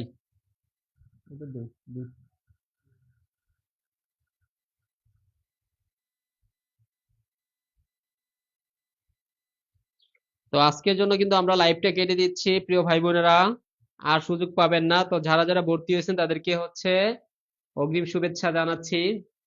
আর আজকে যারা এই অফারের অন্তর্ভুক্ত হতে চান, এখন টাকা নাই, আপনি একটু অসহায় হয়ে গেছেন, বাইরে যাইতেও পারতেছেন না যে টাকা পাঠানোর জন্য, কিংবা কারো বিকাশে টাকা নেই, আপনি শুধু হোয়াটসঅ্যাপে একটু মেসেজ দিয়ে রাখেন যে ভাই আমি আগামীকালকে 10টার ভিতরে টাকা পাঠাবো, তাদের জন্য আমরা এই অফারটা রেখে দিলাম, তাদের জন্য এই অফারটা রেখে দিলাম। তো সবাই ভালো থাকবেন, সুস্থ থাকবেন। আবারও দেখা হবে ইনশাল্লাহ। আগামীকাল থেকে হচ্ছে আমাদের টানা পেড বেস প্লাস হচ্ছে ফ্রি বেসের ক্লাস চলবে। এই আমাদের এই পেজেই থাকবেন ইনশাআল্লাহ, ক্লাস মিস করবেন না। সবাই একটা করে শেয়ার করে রাখেন যেন হচ্ছে আপনি আমাদের পোস্ট দেওয়া মাত্রই হচ্ছে কি নোটিফিকেশনটা আপনার ফোনে চলে যায়, এবং হচ্ছে কি লাইভ চলাকালীন লাইভ চলার সাথে সাথে যেন আপনি আমাদের সাথে যুক্ত হতে পারেন। তো প্রিয় ভাই বোনেরা, ভালো থাকবেন, সুস্থ থাকবেন। আসসালামু আলাইকুম।